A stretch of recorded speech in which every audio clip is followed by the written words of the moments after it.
raqibni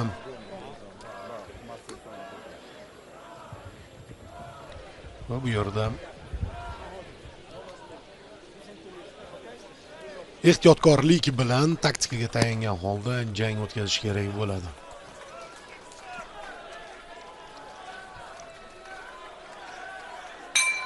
Birinchi raund. Ana ketdik. Chap qo'l jab zarbasi bilan boshlayapti Hasanboy. Albatta dominantlikni belgilab qo'yish yaxshi. Birinchi raqam bo'lib ishlashga o'tsa kerak hamyurtimiz, ammo Battle Live ko'ryapmizki, u ham chapaqay va 1 santimetr ham ortga chekinmayman deya zarbalarga zarbalar bilan javob beryapti. Ya'ni bu yerda ochiq jang elementlarini ko'ramiz. Hattoki birinchi raundning o'zida. Chunki ikkalasi ham oldinga borishga harakat qiladi. Bo'y borasida biroz ustunlik bor Bayer Battle Live'da. Hasanboyning birinchi raqibi emas bu. Bo'ydor raqib bo'lgan. Ya'ni o'ziga nisbatan bo'yi balandroq bo'lgan va Hasanboy oldinga boryapti. Ketma-ket zarbalar. Yuqoridan yo'llashga majbur, bosh qismga aniq zarba berish uchun va o'ylaymanki tana qismga ham ishlaydi baribir. Hozircha mana shu bosh qismga yo'llangan zarbalardan tashkil etyapti uning hujumlari. Mana hozir endi tana qismga bitta zarba, chap qo'lda va o'ng qo'lda yuqoridan raqib qo'llari ustidan bosh qismga yo'naltirilgan zarba.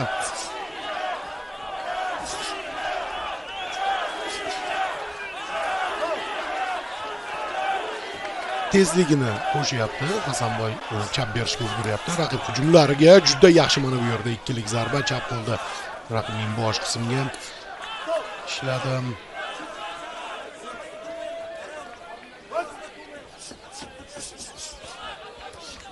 Yaxshi. O'ng qo'lda yondan zarba, yana bitta zarba. Ajoyib.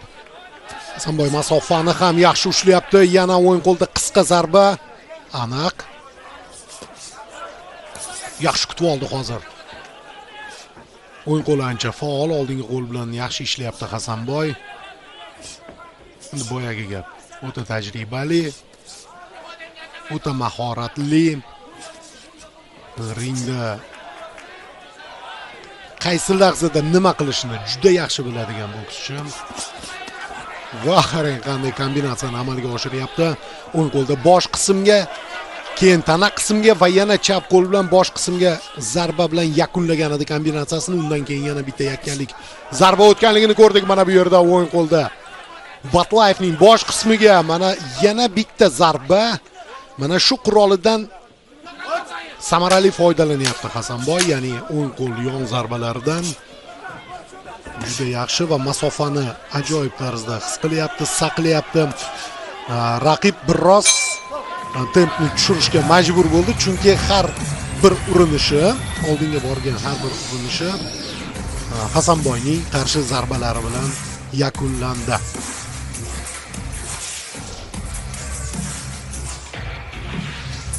Birinchi raund yakuniga yetdi. Takroriy lavhalarni ko'ramiz. Mana bu yerda o'ng qo'ldan aniq zarba yo'llanganligini ko'rgan edik. Mana bu yerda esa boyagi kombinatsiya ajoyib tarzda tashkil etilgan edi.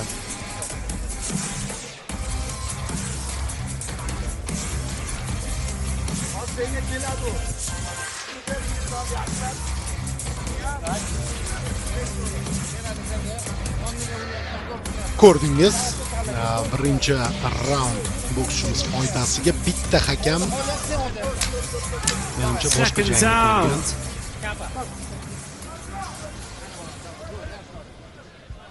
Yoki chalib qolgan.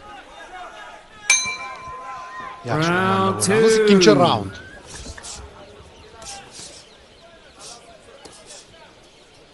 Ikkinchi raund. Do'smatov xuddi birinchi raundda bo'lgani singari ishlash kerak. O'zi bilgan ish.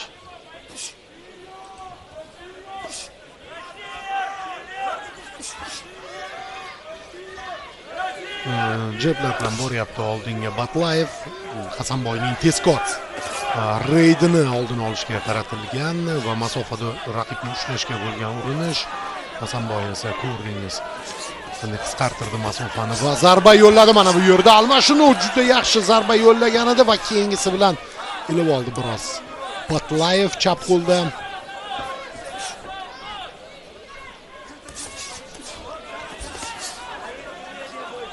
Sal kech qoldi. Undan oldingi zarba yaxshi chiqqan edi. Hasanboy yana tana qismga zarba yo'llayapti va o'ng qo'lini ulab yuboryapti hujumga.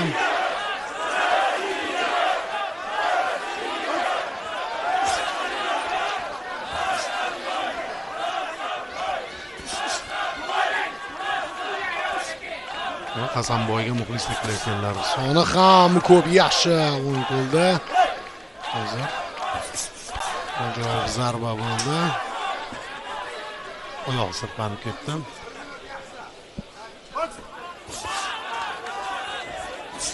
Mana shu joyda davom ettirsa bo'ladi. Yaxshi Hasanboy yaqin masofada.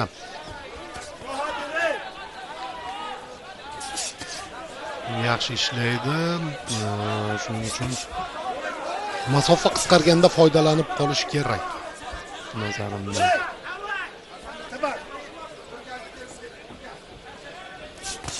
Himoyani unutmagan holda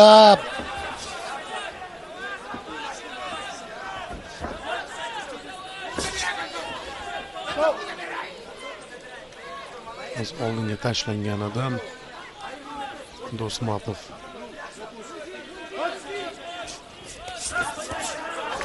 Yaxshi, mana bu yerda ikkilik zarba o'ng qo'lda, keyin chap qo'ldagi zarbalar aniq boshga tegyapti. Yana bitta urinish. Batlayev sal jonlandi. Tempni oshirishga harakat qilyapti.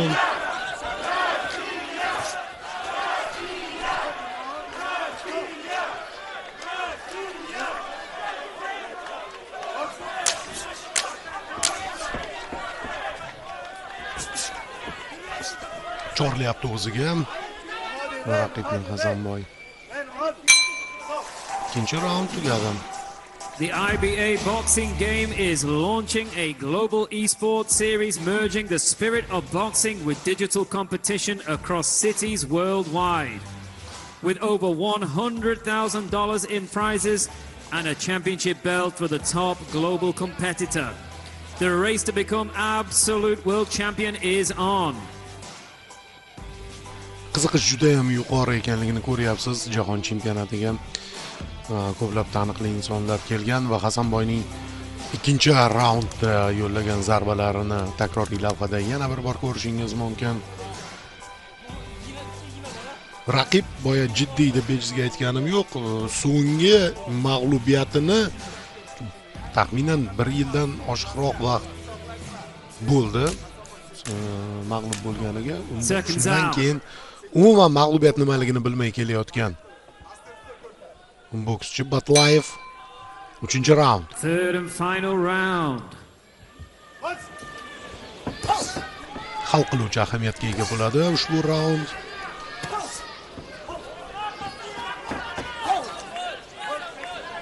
Masofani ushlayapti Hasanboy. Hozir yaxshi o'ng qo'lda raqib qorin qismiga zarba berdi.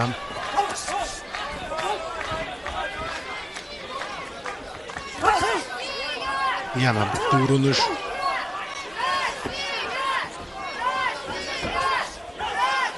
Jang ko'raylik, o'rtoq rejissyor.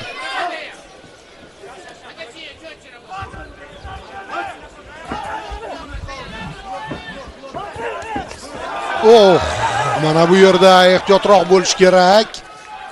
Sal qo'llarini tushirgan edi va darhol Batlayev ikkilik zarbasini yo'llay oldi.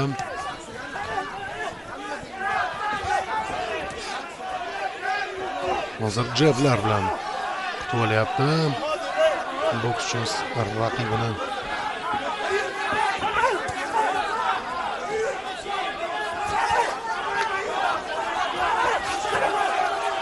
Yana yon zarba bilan kutib oldi. Hasanboy lekin undan oldin Batlayev to'g'ridan yo'naltirilayotgan zarbalar bilan kirib boryapti. Chap qo'lini ham tez ishlatyapti.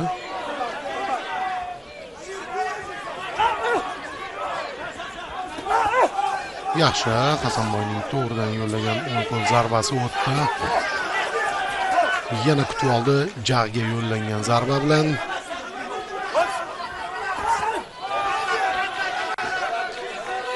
Asosiy zarbalar Bayer tomonidan yo'llanayotgan zarbalar nazarda tutyapman. Hasanboyning himoyasiga tegyapti, lekin o'tayotganlari ham bor.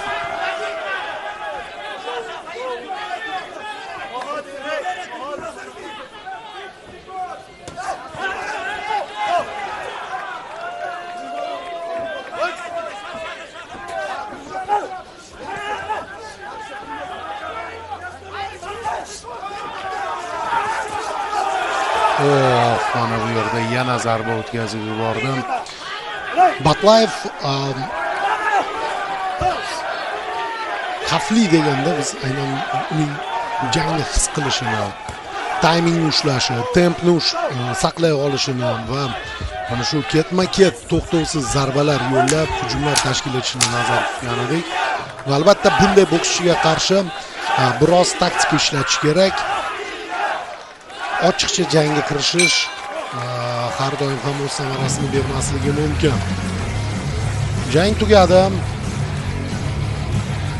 Ladies and gentlemen, your guest presenter for this contest is Mr. Sakyan Kolotov, Senior Vice President of the Uzbek Boxing Federation. O'zbekiston boks federatsiyasi vitse-prezidenti Sakyan Po'latov bevosita jangni kuzatib borayotganligi va hozir mukofot topshirishga taklif etilganligini eshitdik. Va u ringda